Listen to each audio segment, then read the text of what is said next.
미가서 6장 6절 말씀부터 8절 말씀까지 제가 봉독을 해드리도록 하겠습니다. 미가서 6장 6절부터 8절 말씀이 되겠습니다. 내가 무엇을 가지고 여호와 앞에 나아가며 높으신 하나님께 경배할까? 내가 번제물로 1년 된 송아지를 가지고 그 앞에 나아갈까? 여호와께서 천천의 수양이나 만만의 강물 같은 기름을 기뻐하실까?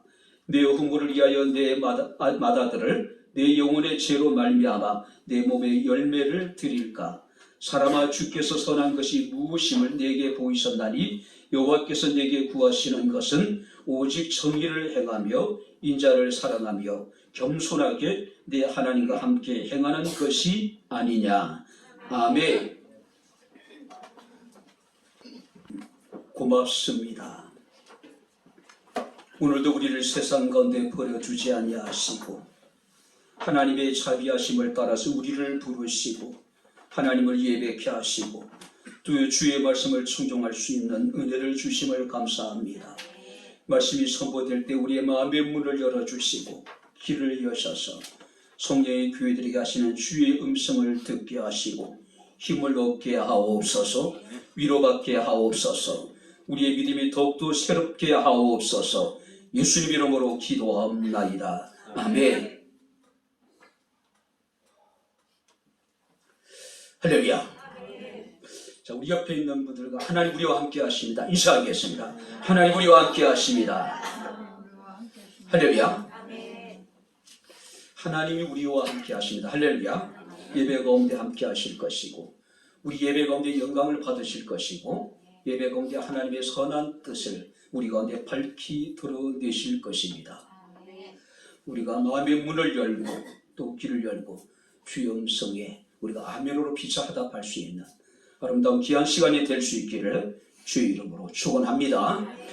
덴마크 신학자이자 철학자였던 키에로 케고라라는 분은 당시 유럽 교회를 이렇게 비판했습니다. 예수 그리스도는 물을 포도주로 바꾸었다. 그런데 교회는 그보다 더 엄청난 일을 했다. 예수님 만드신 그 포도주를 다시 물로 바꾸었다.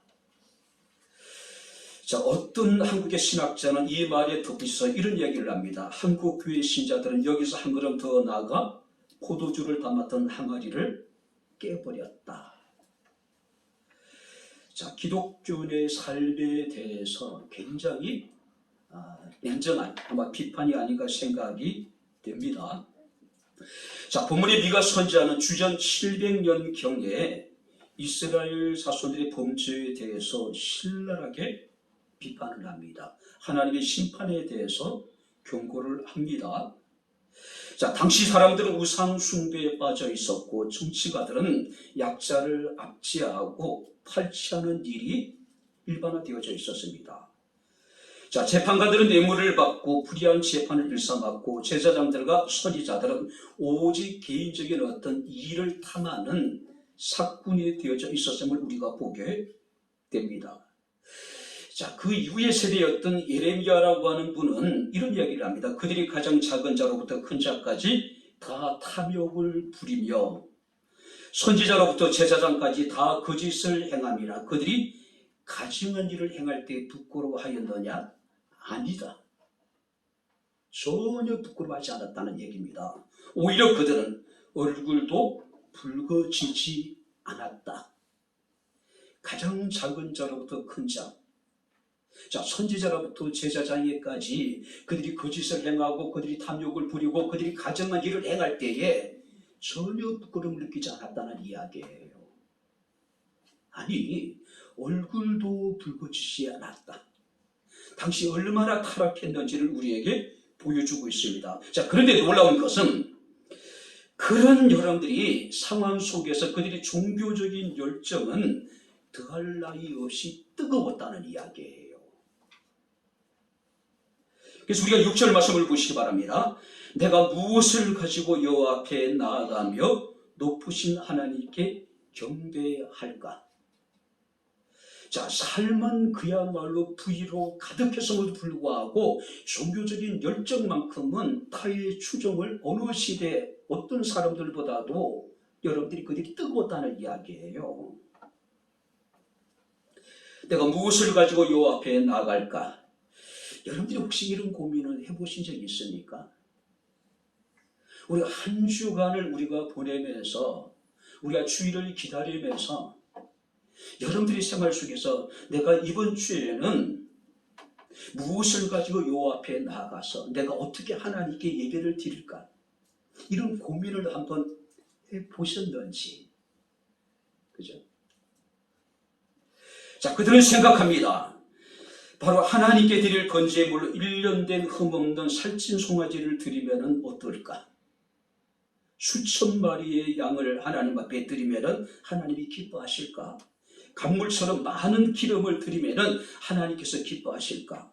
내 영혼의 어떤 죄를 용서받기 위해서 내 몸에서 난 마다들을 하나님께서 드리면 하나님이 과연 기뻐하실까? 와, 대단하잖아요. 1년 된 흠없는 살찐 송아지는 최상의 희생의 제물이에요. 수천 마리의 양떼와 강물처럼 많은 기름과 그들은 자신의 맏아들, 자신의 몸에서 난 열매, 자신의 자식까지도 드리고자 하는 마음이 있었단 말이에요. 그죠? 이런 기현상을 바라보면서 미가는 매우 중요한 질문을 스스로에게 던지게 됩니다. 과연 여호와께서 무엇을 원하실까?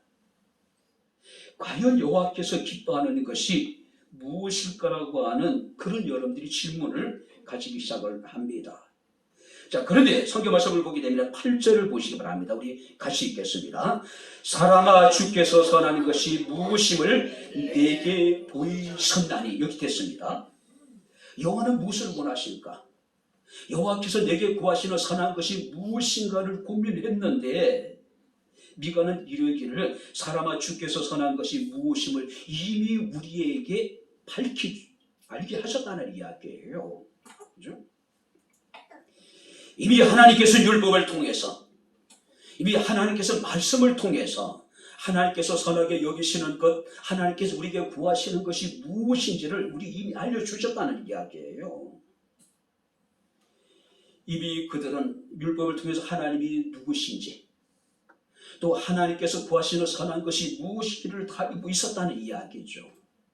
여기서 중요한 것은 하나님이 말씀을 통해서 당신이 원하시는 것이 무엇인지를 우리에게 분명히 밝히 드러낸다는 사실이에요. 하나님 말씀을 통해서 당신이 어떤 분인가를 우리에게 밝히 드러내고 계시다는 이야기예요. 하나님 이 말씀을 통해서 하나님의 뜻이 무엇인지를 이미 우리에게 밝히 드러내셨다고 하는 사실입니다. 그런데 많은 사람들은 지금도 하나님의 뜻을 찾고 있는 겁니다.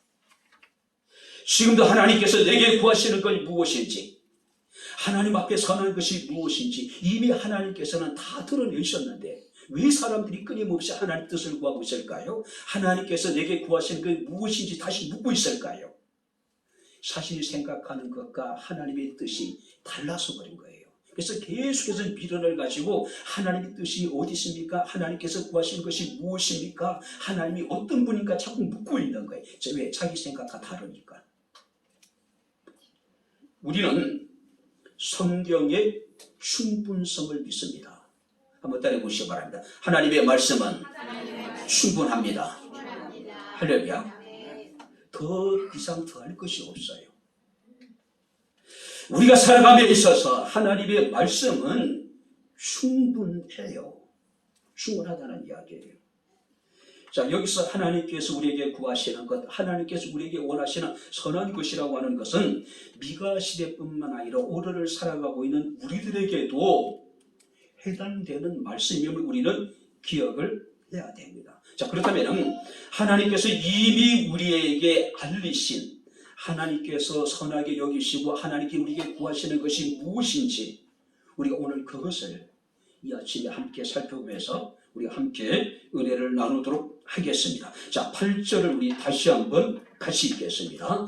사람아, 주께서 선한 것이 무심을 내게 보이셨나니 여호와께서 내게 구하시는 것은 오직 정의를 행하며 인자를 사랑하며 겸손하게 내 하나님과 함께 행하는 것이 아니냐.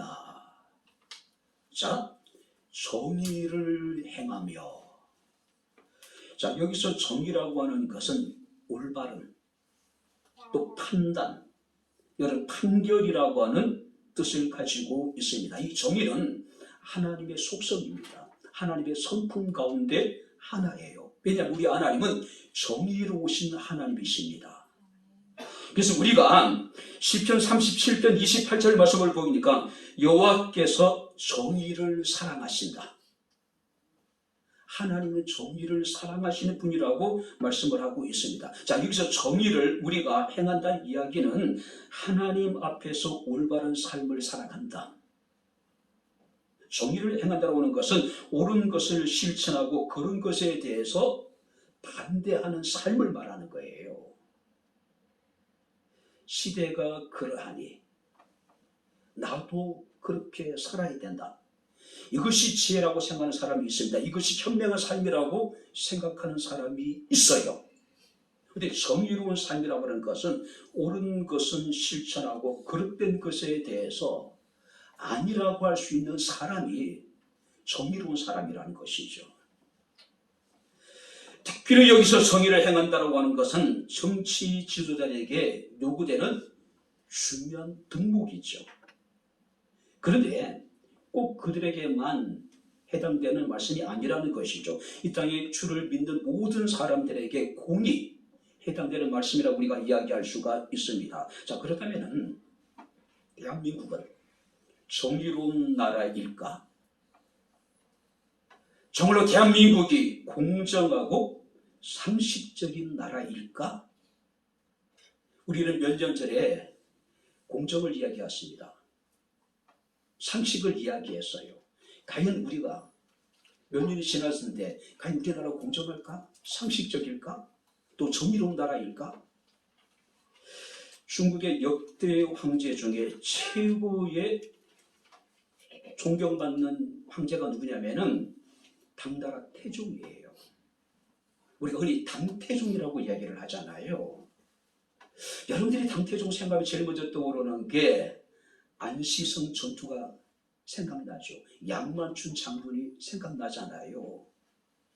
안시성에 패해서 돌아갔던, 끝내 자신의 고구려의 정복을 이루지 못했던 황제였잖아요. 그럼에도 불구하고 중국인들에게 있어서는 최고의 성분입니다. 자, 근데 이런 얘기를 합니다. 군주가 되는 자들의 도리에 대해서 천하를 다스리는 사람들에 대해서 두 가지를 이야기합니다. 첫 번째는 뭐냐면은 반드시 먼저 백성을 생각하는 사람이라고 이야기를 합니다. 이런 얘기를 해요.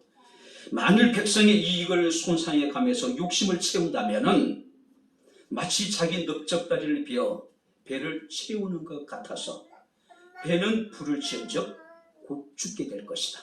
그러니까 자기 신하들에게 끊임없이 했던 이야기예요. 두 번째는 뭐냐면은 먼저 자신의 행동을 바르게 하시오. 군주의 최고의 덕목이라는 거죠. 도리라는 겁니다. 그러면 이런 얘기를 합니다. 몸이 고든데 그림자가 기울 수 없다. 제가 이걸 읽으면서 당태종에 대해서 늘 우리는 부정적으로만 생각했잖아요. 몸이 고든데 그림자가 기울어질 수 없다는 이야기예요. 뿐만 아니라 윗사람이 훌륭히 다스리려고 하는데 아랫사람이 혼란스러운 경우는 없다라고 이야기를 합니다.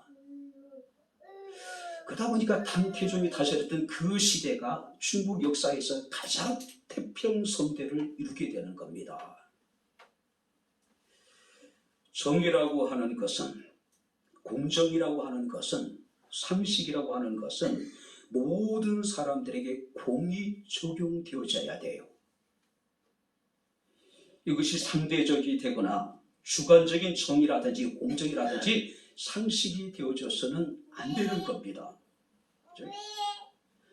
사람에 따라서 정의가 달라지게 된다면, 또 시대에 따라서 정의의 개념이 바뀌게 된다면, 상황에 따라서 정의가 달라지게 된다면 그 사회는 결코 정의로운 사회가 될 수가 없어요.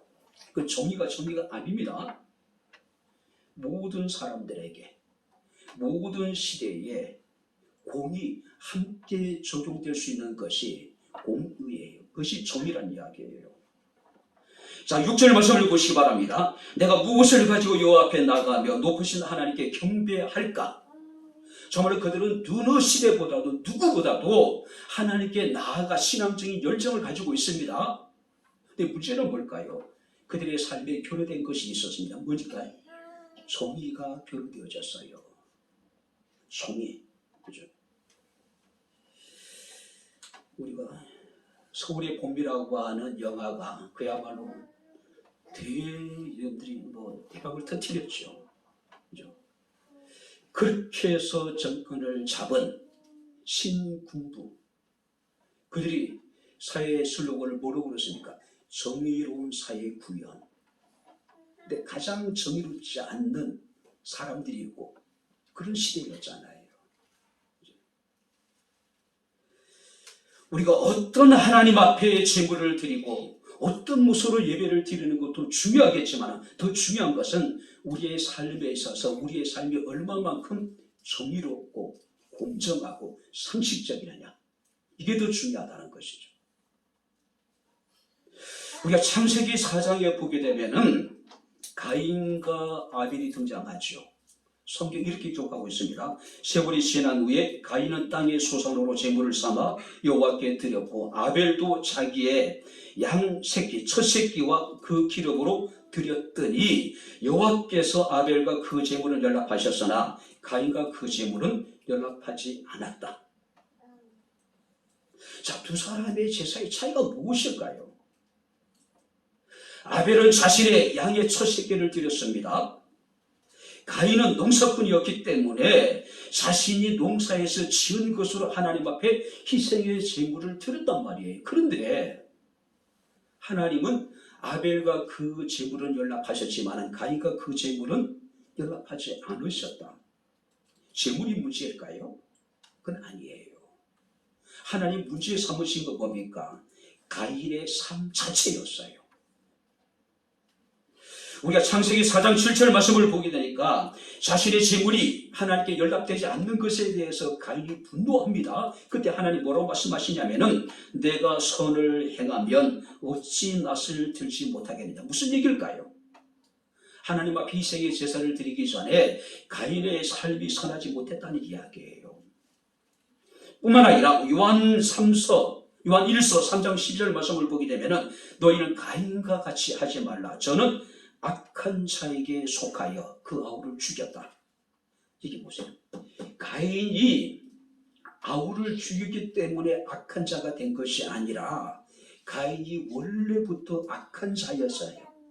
그러다 보니까 분노하고 시기하고 질투하고 자기 동생을 돌로 쳐서 죽이게 되는 것이죠.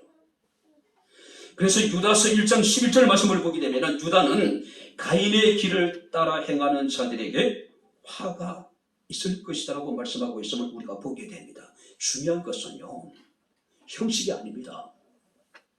예배 드리자는 여러분 재물이 문제가 아니에요. 예배를 드리기 이전에 우리의 삶, 이것을 하나님이 문제 삼으신 거죠. 그러나 아벨은 믿음으로 가인보다 더 나은 제사를 드렸다라고 히브리서 11장 4절에 말씀하고 있습니다. 뿐만 아니라 마태복음 23장 35절에 주님께서는 아벨에 대해서 의인이라고 칭하고 계신 거예요. 형식적인 예배와 형식적인 헌금이 아니라 우리의 삶을 하나님께서 기쁘시게 받으실 만한 아름다운 삶이 되어줄 수 있기를 주의 이름으로 축원합니다. 그 삶은 정의를 행하는 것. 우리가 정의를 대단한 것으로, 거창한 것으로 생각할 필요가 없어요. 사회를 변화시키고 시대를 변화시키고 일상의 생활 속에서 우리가 정직하게 행하는 것, 모든 사람에 대해서 공정하고 상식적인 삶을 살아가는 것. 아모스 5장 24절에 하나님께서 아모스 선지자를 통해서 말씀하십니다. 오직 정의를 물같이 공의를 마르지 않는 강같이 흐르게 하라. 대한민국에 정의가 물같이 흐르고 공의가 마르지 않는 강같이 넘쳐 흐를 수 있는 그런 아름다운 나라가 될 수 있게 주 이름으로 축원합니다. 우리 백향목교회가 있으면 좋겠어요. 우리의 삶이 그랬으면 좋겠어요. 이것이 하나님께서 선하게 여기시는 것이고 이것이 하나님께서 우리에게 구하시는 것이라는 것이죠. 두 번째는 뭘까요? 우리 8절 말씀을 우리 다시 한번 같이 읽겠습니다. 사람아 주께서 선한 것이 무엇임을 내게 보이셨나니 여호와께서 내게 구하시는 것은 오직 정의를 행하며, 두 번째는 뭡니까? 인자를 사랑하며. 할렐루야. 인자를 사랑하라. 자, 히브리어로 인자는 헤세드라고 하는 단어입니다. 우리 박구수 군사님이 또 이동원 성도님이 경연 회사가 에브라테크와 헤세드죠. 혹자는 이르기를 구약에서 가장 아름다운 말이 헤세드래요. 어떤 말과 어떤 단어와도 비교할 수 없는 아름다운 말이 헤세드래요. 그게 뭐냐면은 하나님의 언약적인 사랑을 나타냅니다. 변함없는 사랑, 흔들리지 않는 사랑, 불변한 영원한 사랑. 구약에는 이것만큼 아름다운 말이 없대. 이것만큼 아름다운 어가 없다라고 이야기를 합니다. 자, 여기서 헤세드라고 하는 것은 하나님의 언약적인 사랑. 자, 그것은 하나님과 관계 속에서 또 우리가 사회적인 관계 속에서의 어떤 신실함, 또 고결한 사랑, 자비, 또 은혜 등을 우리가 헤세드라고 이야기할 수가 있습니다. 그렇다면 인자를 사랑하는 이야기는 인자신 하나님의 성품을 따라서 너희가 살아가라. 하나님의 인자를 사람들에게 나타내는 삶을 살아가라. 여러분들이 하나님은 어떤 분일까요? 하나님은 사랑이라고 말씀합니다. 하나님은 노하기를 더디하시는 분이라고 말씀을 하고 있습니다. 하나님은 우리의 허물에 대해서, 우리의 죄에 대해서 우리가 회개하고 돌이킬 때에 우리를 너그럽게 용서해 주시는 하나님. 뿐만 아니라 하나님은 우리의 죄가를 동일서에서 먼 것처럼 우리에게서 멀리 던지시고 우리의 죄를 기억하지도 않으신 분. 할렐루야. 우리의 죄를 하나님이 도말하시는 분이래요. 어떤 의미일까요? 벌레가 있다면 벌레를 발로 짓밟아서 우리가 여러분들이 비벼버리는 거죠. 그럼 어떻게 해요? 벌레가 흔적들이 살아버리잖아요. 우리의 죄를 그렇게 하나님이 도말해 주시겠다는 이야기예요. 신앙생활에 있어서 중요한 것은 무엇일까요? 하나님을 사랑하는 것이고 또 이웃을 사랑하는 것입니다. 이것이 십자가의 사랑이에요. 위로는 하나님을 사랑하는 것이고 또 옆으로는 우리가 여러분들이 이웃을 사랑하는 것. 그래서 주님께서 마태복음 5장 16절에 이르시기를 너희 착한 행실을 보고 하늘에 계신 너희 아버지께 영광을 돌리게 하라. 착한 행실. 근데 오늘 교회 밖에 있는 사람들에게 비춰진 교회의 모습, 교회 밖에 있는 사람들에게 비춰진 그리스도인들의 모습이 착할까요? 인자하게 느껴질까요? 정말로 그들이 우리의 삶을 통해서 하나님의 사랑을 느낄 수가 있을까요? 혹자는 그런 얘기합니다. 한국 교회는 더 이상 세상에 빛이 되지 못하고 있다. 한국 교회는 심각함을 넘어서 거의 절망적인 수준이라고 이야기를 하고 있습니다. 근데 제가 생각하기는요, 일부의 극단적인 사람으로 인해서 한국 교회 이미지가 흐려진 것 뿐이에요. 실제는 정말로 많은 교회들이, 많은 목회자들이, 많은 성도들이 신실하게 하나님을 섬기고 교회를 통해 맡긴 직분을 잘 감당해 가고 있다라고 하는 사실이에요. 그죠? 단지 우리가 드러나지 않을 뿐이죠.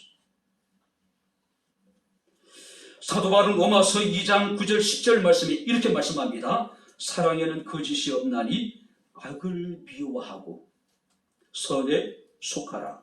형제를 사랑하며 서로 위하고 존경하기를. 한번 따라해 보시기 바랍니다. 서로 뭔지 알아. 자, 이 말씀을 세 번역은 이렇게 번역해 놨습니다. 사랑에는 거짓이 없어야 합니다. 악한 것을 미워하고 선한 것을 굳게 잡으십시오. 형제의 사랑으로 서로 다정하게 대하며 존경하기를 서로 먼저 하십시오. 간단하게 얘기하면 선한 것을 굳게 잡으라. 서로 다정하게 대해라. 그리고 존경하기를 서로 먼저 하라. 먼저. 요즘에 젊은 세대들이 연애를 할 때도 완전히 이제 인분의 일이죠. 이것은 결혼하고 난 이후에도 그것이 계속 이제 진행되고 있는 것 같아요. 계속 가정에서 이루어지죠. 철저하게 내게 준 것만큼 나도 주겠다는 이야기죠. 결혼 생활을 하면서도 기계적으로 탁탁 나눕니다. 내가 시댁에 몇 번 가시니 친정에도 몇 번 가야 되고, 내가 시댁에 이번에 얼마를 썼으니 친정에도 얼마를 써야 되고, 더 극단적인 것은 시간까지 계산합니다. 내가 하룻밤 잤으니 여기도 하룻밤 자야 되고, 받은 것만큼 주겠다는 이야기입니다. 근데 그것을 사랑한다라고 표현을 해요. 우리 세대는 도저히 이해할 수 없는, 그 사랑이라고 표현해야 될지 거의 거래 수준이잖아요. 거래 수준이잖아요. 만약에 자신이 준 것만큼 받지 못하면 이게 이제 심각한 갈등이 생기고 반목이 생기고, 그러다 보니까 결국 어떤 일이 벌어지게 됩니까? 내가 안 줬으니 받지 못해 나도 안 주겠다. 이게 이제 위기가 만나게 되는, 그러다 보니까 어떻게 돼? 우리 헤어져. 이것이 결국 좋은 것일까? 이것이 결국 우리에게 정말 필요한 것인지는 잘 모르겠습니다. 어느 것이든지 조금 인간미가 좀 없지 않아요? 너무 기계적이다 보니까 톱니바퀴 돌아가듯이 맞아떨어져야 돼요. 조금이라도 비거덕거리면 이거 심각한 문제죠. 헤세드라고 하는 것은요, 팽팽하게 맞서는 긴장관계 사랑이 아니에요. 헤세드라고 하는 것은 사랑을 받으려고만 하는 이기적인 사랑이 아닙니다. 헤세드라고 하는 것은요, 내가 사랑한 만큼 받아야 되겠다라고 하는 저물지라는 사랑이 아닙니다. 여기서 말하는 헤세드의 사랑이라고 하는 것은 무조건적인 사랑이에요. 조건이 없어요. 여기서 말하는 헤세드의 사랑이라고 하는 것은 긍휼히 여기는 그런 사랑이에요. 많은 사람들은 이런 사랑을 받기를 원합니다. 다른 사람은 몰라도 내 남편에게는, 내 아내에게는 내가 이런 사랑을 받기를 원해요. 이런 사랑을 해야 되지 않겠어요? 문제는 뭐냐면은 자신은 이런 사랑을 행하지 않고 베풀지 않으면서 우리는 사실 받기를 원하는 겁니다. 받지 못한 주지도 않겠다. 그럼 다툼만이 일어날 수밖에 없겠죠.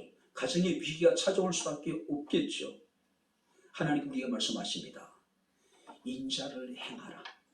너무 계산하지 말고 저울질하지 말고 이기적인 사랑이 아니라 서로 먼저 하라는 이야기예요. 서로 먼저 하라.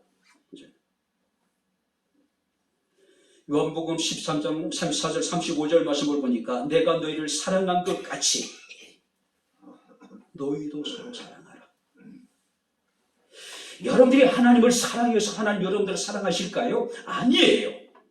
하나님 먼저 우리를 당신의 사랑을 나타내 주셨습니다. 할렐루야. 우리가 연약하고 죄되고 원수 되었을 때에 그가 십자가의 고난을 당하시고 죽으심으로 말미암아 하나님의 사랑을 우리에게 확증시켜 주셨어요. 그리고 너희도 나를 사랑하라. 나를 사랑한 것처럼 너희도 이웃을 사랑하라.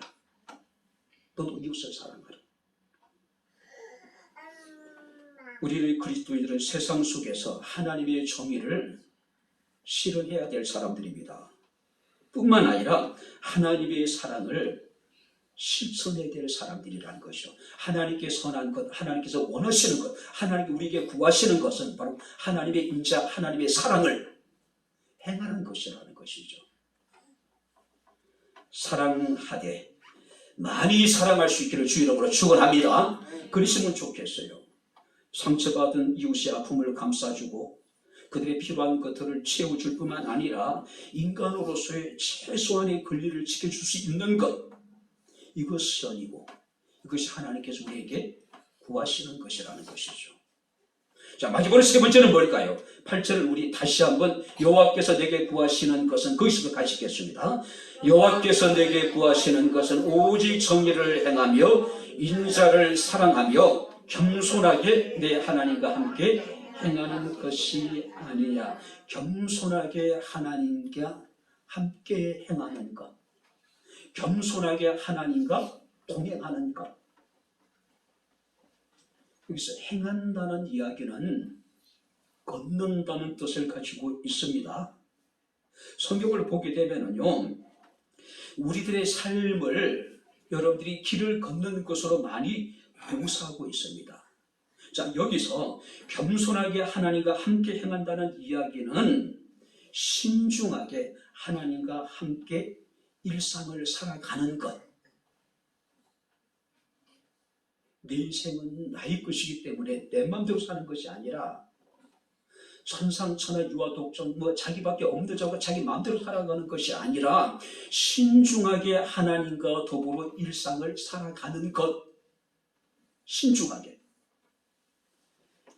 교회 안에 있든지 교회 밖에 있든지 예배를 드릴 때도 또 우리가 직장에서 일을 할 때도 예수 믿는 사람과 함께 할 때나 믿지 않는 사람과 함께 할 때인지 관계없이 우리가 신중하게 하나님과 함께 일상을 살아가는 것. 그런데 추가되는 말씀이 있습니다. 겸손하게. 겸손은 그리스도인들에게 있어서 최고의 복입니다. 겸손은 그리스도인이 추구해야 될 최고의 등목이에요. 겸손입니다. 어쩌면 여러분 우리가 많은 소유를 얻는 것보다도 우리가 지혜보다도 능력을 행하는 것보다도 공의를 실천하는 것보다도 어쩌면 겸손이 우리에게 더 중요하다는 것이죠.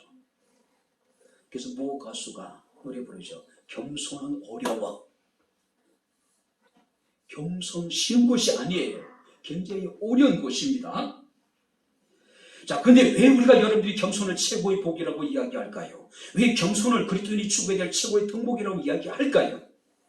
여호와께서는 겸손한 자를 가까이 하시고 할렐루야. 겸손한 자에게 은혜를 베푸시고 할렐루야. 겸손은 존귀의 앞잡이래요. 겸손은 존귀의 앞잡이라는 것입니다. 그래서 잠언서 22장 4절 말씀을 보면 이런 말씀이 있습니다. 겸손과 여호와를 경외함의 보상은 재물과 영광과 생명이니라. 하나님이 겸손하면은 재물을 주실 것이고 세상에 영광을 얻게 하실 것이고 영원한 생명을 우리에게 주실 것이고 할렐루야. 겸손하면은 공의도 좋습니다. 그러나 겸손하지 않으면은 공의가 독선이 됩니다. 나중에 독재가 돼요. 그죠? 여러분들이 사랑도 좋습니다. 그런데 겸손하지 않는 사랑은 결국 나중에는 위선이 됩니다. 그래서 겸손이 중요한 거예요. 자, 이 겸손은 두 가지 관점에서 이해를 해야 됩니다. 첫 번째는 뭐냐면은 하나님 앞에서 나는 아무런 가치가 없는 삶을 인정하는 것. 그래도 불구하고 내 안에 선한 것이 있다면은 이것은 하나님의 은혜임을 인정하는 것. 할렐루야. 이것이 겸손이에요. 다시 말해서 겸손이라는 것은 자기의 권리를 주장하지 않는 것이고 자기의 영광을 추구하지 않는 것. 예수께서는 그 삶을 통해서 우리에게 겸손의 본을 보여주셨죠. 빌립보서 2장 5절 8절 말씀을 보니까 너희는 너희 안에 이 마음을 품어라 곧 그리스도 예수의 마음이니 그는 하나님의 본체시나 하나님과 동등됨을 여길 것으로 여기지 아니하시고 자기를 낮추시고 죽기까지 복종하셨으니. 예수 그리스도는 우리에게 최고의 겸손의 본을 보여주셨다는 사실이에요. 여러분들이 사도 바울은 엘리트 의식이 누구보다도 강한 사람이었습니다. 잘 들어보세요. 그는 로마 시민권을 가지고 있었습니다. 그는 유대 최고의 랍비인 가마리엘이라는 사람의 문화생이에요. 즉 오늘 우리 얘기하면은 그는 미국 시민권을 가지고 있었고 서울대학을 나온 최고의 사람이었어요. 정통 이스라엘 족속으로 베냐민 지파 사람이었고 히브리인 중에 히브리인이었고 율법으로는 바리새인이고 열심으로는 교회를 핍박했고 율법의 의로는 흠이 없는 완전한 사람이었다. 와, 이런 사람이 세상에 어디 있어요? 미국 시민권을 가지고 서울대학을 나왔는데 그야말로 부족한 것이 하나도 없어요. 완전한 사람이에요. 근데 그가 예수들을 만났습니다. 어떻게 달라질까요? 고린도전서 15장 8절 9절 말씀을 보니까 그는 자기 스스로를 만삭되지 못하여 난 자, 사도 중에 지극히 작은 자. 자, 이게 들어보세요. 사도 중에 지극히 작은 자. 그리고 5년 후에 그가 에베소 교회에 보낸 여러분들의 편지에는 자기 자신을 이렇게 소개합니다. 성도 중에 지극히 작은 자보다 작은 자. 성도 중에 지극히 작은 자보다 작은 자. 처음에는 사도 중에 작은 자라고 표현하고 두 번째는 5년 후에는 그를 성도 중에 지극히 작은 자보다 더 작은 자. 그리고 5년 후에 다시 그는 디모데에게 보낸 편지에서 그는 자기 자신을 이렇게 소개합니다. 죄인 중에 내가 개순이라. 5년 단위로 바울의 자기 자신에 대한 여러분들이 고백이 달라져요. 사도 중에 가장 작은 자. 예수의 12사도와 자기 자신을 비교하고 있는 겁니다. 그 관념이 놓고 있는 거예요. 5년 후에 그는 성도 중에 지극히 작은 자보다 더 작은 자. 나중에는 아예 내가 죄인 중에 괴수라고 이야기할 정도로요. 벼가 익으면 고개를 숙이듯이 신앙의 연륜, 신앙이 성숙해질수록 이 사도 바울은 겸손해지고 더 겸손해져 나가는 겁니다. 결국 그는 이름이 원래는 사울이었잖아요. 사울의 뜻이 뭡니까? 큰 자였어요. 근데 나중에 바울이 됩니다. 바울의 뜻은 뭡니까? 작은 자예요. 예수 믿고 나니까 예수님을 만나고 나니까 완전히 삶이 달라지게 되는 겁니다. 사랑하는 성도 여러분들, 사도 바울은 빌립보서 2장 3절에 이런 얘기합니다. 모든 일에 다툼이나 허용으로 하지 말고 오직 겸손한 마음으로 자기보다 남을 낮게 여겨라. 한번 따라해보시기 바랍니다. 자기보다 남을 낮게 여기고 낮은 사람으로 여기지 말고 나은 사람으로 여기라는 거 인정하라는 이야기예요. 나은 사람으로. 근데 우리는 어때요? 모든 사람을 자기보다 낮은 사람으로 여깁니다. 낮게 여기고 있어요. 자기 자신이 모든 사람보다 나은 사람으로 여기고 있어요. 어리석은 자의 특징입니다. 어리석고 미련한 자들은 지혜로운 일곱보다도 자기가 저 똑똑하고 낫다라고 생각하는 거예요. 이제 말씀을 마치도록 하겠습니다. 종교개혁과 르네상스의 모토가 뭡니까? 근본으로 돌아가자는 거죠. 원천으로 돌아가자는 겁니다. 총신대학교 신학대학원의 교훈이 뭐냐면 첫 번째가 5가지가 있습니다. 뭐 신자가 되자, 뭐가 되자 해가지고 5가지가 됩니다. 나중에 목사가 되라는 거예요. 목자가 되라는 얘기예요. 첫 번째는 신자가 되라, 두 번째는 학자가 되고, 세 번째는 성자가 되고, 네 번째는 전도자가 되고, 그다음 5번째가 목사가 되라. 가장 중요한 게 뭐예요? 먼저 신자가 되라는 얘기예요. 신자가 되라. 그리고 나중에 목사가 되라. 최근에 모 교회에 있던 이야기를 이제 들었습니다. 어떤 교인이 목사님한테 나 장로시켜 주십시오. 내가 얼마를 드리겠습니다. 가까운 교회예요. 내가 얼마를 교회에다 헌금을 할 테니까 나 장로시켜 달라. 그러니까 목사님이 그러면은 몇 가지 전제 조건을 얘기를 했대요. 다는 기억하지 못하는데 공적인 예배 다 출석하십시오. 11조 하십시오. 그리고 당신 술, 담배 끊으십시오. 몇 가지 얘기를 했대요. 그랬더니 나 교회 나가겠다. 교회 나갔어요. 목사님이 전제적으로 들었던 몇 가지가 다는 모르겠지만 일단은 모든 공적인 예배에 출석하시고 11조 온전하게 드리고 술, 담배 일단 끊어야 되지 않겠느냐. 이건요, 안 그러면은 노예 장로 보실 때 탈락시켜버려요. 보지도 않고 탈락시켜버려요. 그래서 교인들이 허락하더라도 3분의 2 이상 동의를 받더라도 나가버렸다는 거예요. 여러분들이 장로 이전에 먼저 신자가 되어야죠. 장로가 돼서 내가 뭘 하겠다라고 하는 생각 이전에 가장 기본적인 것에, 가장 근본적인 것에, 가장 원천적인 것에 먼저 자기 자신이 충실해야죠.